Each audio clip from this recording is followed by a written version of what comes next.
पार्वती जी जल्दी जल्दी घर का काम निपटा कर बैंक के लिए चल दी। उन्हें उम्मीद थी कि आज तो पेंशन जरूर मिल जाएगी। वो जैसे ही बैंक के गेट पर पहुंची, सिक्योरिटी गार्ड, मान जी आज आप फिर से आ गईं। मैंने आपको कहा था इस महीने पेंशन देर से आएगी, अभी पेंशन नहीं आई है। ये सुनकर पार्वती जी का कलेजा बैठ गया। पार्वती जी, बेटा 2 महीने होने को आए, घर में खाने के लिए एक दाना नहीं है। अगर अब भी पेंशन न मिली तो मैं जिंदा नहीं रहूंगी। बेटा एक बार मैनेजर से मिल लेने दे। बूढ़ी पार्वती जी पर तरस खाकर उसने उन्हें अंदर जाने दिया। अंदर जाकर उन्होंने मैनेजर के केबिन की तरफ झांका। मैनेजर बैठकर चाय पी रहा था। पार्वती जी डरते डरते उसके पास पहुंच गईं। पार्वती जी, साहब मैं बहुत दिनों से चक्कर काट रही हूं, मेरी पेंशन नहीं आई। उनकी आवाज सुनकर मैनेजर चौंका। मैनेजर, अरे मांझी आप बाहर पता कीजिए। पार्वती जी, बेटा बाहर तो कई बार पता कर चुकी हूँ, मेरे घर में खाने का एक दाना नहीं है। आप मेरे को कुछ पैसे उधार दिलवा दीजिए, जब पेंशन आए उसमें से काट लेना। मैनेजर, नहीं मांझी ऐसा नहीं होता, ऐसे हम उधार नहीं दे सकते, जब आपकी पेंशन आएगी तभी आपको मिलेगी। मैनेजर का रूखा सा जवाब सुनकर पार्वती जी बाहर आ गईं और घर की ओर चल दीं। चलते चलते वे थक गई थी तो एक बंद दुकान के बाहर बैठ गईं। पार्वती जी ने सामने देखा तो एक रेस्टोरेंट था, जिसे देखकर उन्हें कुछ याद आया। 5 साल पहले उनका बेटा अंकित उन्हें इसी रेस्टोरेंट में पार्टी देने लाया था, जब उसकी पहली नौकरी लगी थी। इन 5 सालों में कितना कुछ बदल गया। नौकरी लगने के 2 साल बाद ही उसने अपनी पसंद की लड़की से शादी कर ली और उसके 1 साल बाद दोनों कनाडा चले गए। पहले कभी कभी उसका फोन आता था, 1-2 बार उसने पैसे भी भिजवा दिए, लेकिन पिछले 1 साल से उसने पार्वती जी की कोई खबर नहीं ली। पार्वती जी की आंखों से टप टप आंसू बह रहे थे। उन्हें लग रहा था काश मरने से पहले एक बार अंकित को देख पाती। यही सोचकर वे बहुत देर उस रेस्टोरेंट को देखती रहीं, जैसे अभी उनका बेटा आएगा और उन्हें वहां ले जाएगा। इसी उम्मीद से वे वहां बैठी रहीं। तभी उनके पास एक छोटी सी लड़की आई। लड़की, मांझी एक गुब्बारा ले लीजिए अपने बच्चों के लिए। मांझी को रोता देख वो उनके पास बैठ गई। लड़की, मांझी आप क्यों रो रही हैं?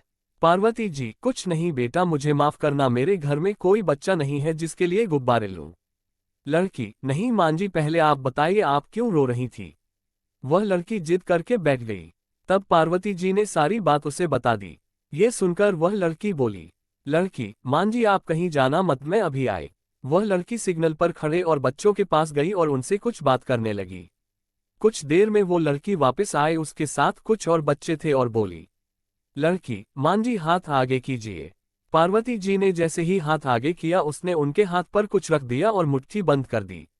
पार्वती जी ने आश्चर्य से देखा, उन्होंने मुट्ठी खोली तो उसमें कुछ नोट और सिक्के थे। लड़की, मांझी आप चिंता न करें, आज तो अभी इतनी ही कमाई हुई है, कल से हम सब अपनी आधी कमाई आपको दे दिया करेंगे जब तक आपकी पेंशन नहीं मिल जाती। पार्वती जी, नहीं बेटा, ये मैं कैसे ले सकती हूँ, तुम इतनी मेहनत से पैसे कमाते हो। लड़की, क्या आपकी बेटी होती तो आपको भूखे मरने देती। मांझी आप ये पैसे रखो और मैं आपके साथ आपके घर चलती हूँ, कल से आपको कहीं जाने की जरूरत नहीं, आपके घर पैसे पहुंच जाएंगे। पार्वती जी की आंखों से टप टप आंसू बह रहे थे। अपना सगा बेटा उन्हें बेसहारा छोड़ गया था और जिन बच्चों को हर सिग्नल पर हम तिरस्कार की नजरों से देखते थे वे ईश्वर की तरह मदद करने आ गए। पार्वती जी, बेटा तुम कौन हो? मैं तो तुम्हारा नाम भी नहीं जानती। लड़की, मेरा नाम शांति है, ये भोला है, ये रवि है। धीरे धीरे वह सबके नाम गिनाने लगी। पार्वती जी, बेटा मैं ये पैसे नहीं ले सकती, इसे तुम रखो, मैं कोई ना कोई इंतजाम कर लूंगी। लड़की, मांझी हम सब अनाथ हैं, यही सिग्नल पर कुछ सामान बेचकर गुजारा करते हैं और पास ही में हमारी झुग्गी है, वहीं रहते हैं। पहले हम भीख मांगते थे, फिर कुछ पैसे जोड़कर हमने सामान बेचना शुरू कर दिया। पार्वती जी, खबरदार, जो अपने आप को अनाथ कहा, अभी मुझे अपनी बेटी कह रही थी। तुम सब अनाथ नहीं हो, तुम सब मेरे घर चलो, आज से वहीं रहना। वैसे भी मैं अकेली रहती हूँ। लड़की, नहीं मांझी, हम इस लायक नहीं जो आपके घर में रहे, हमारे जैसे लोग तो यहीं झुग्गी में रहते हैं।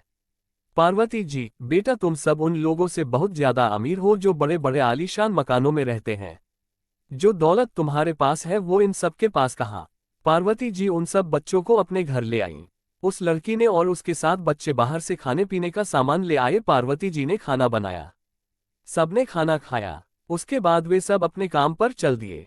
पार्वती जी, मैं रात को खाना बना कर रखूंगी, आज से तुम सब यहीं रहोगे, शाम को टाइम से आ जाना। ये सुनकर वह लड़की रोने लगी। लड़की, मां जी आज मुझे मेरी माँ की याद आ गई, वह भी इसी तरह मेरे लिए खाना बनाकर रखती थी। अब वो इस दुनिया में नहीं है। पार्वती जी, बेटी आज से मुझे अपनी माँ समझ, और तेरी ही नहीं मैं इन सब की माँ हूँ। लड़की, मां जी आज से हम खूब मेहनत करेंगे। अब तो हमारे पास माँ है। पार्वती जी, हाँ ठीक है, लेकिन मैं तुम्हारे पढ़ने लिखने का भी इंतजाम करूंगी। इस तरह पार्वती जी को भी अपनों का साथ मिल गया। अब वे अकेली नहीं थीं, अब से जीना चाहती थीं उन बच्चों के भविष्य के लिए।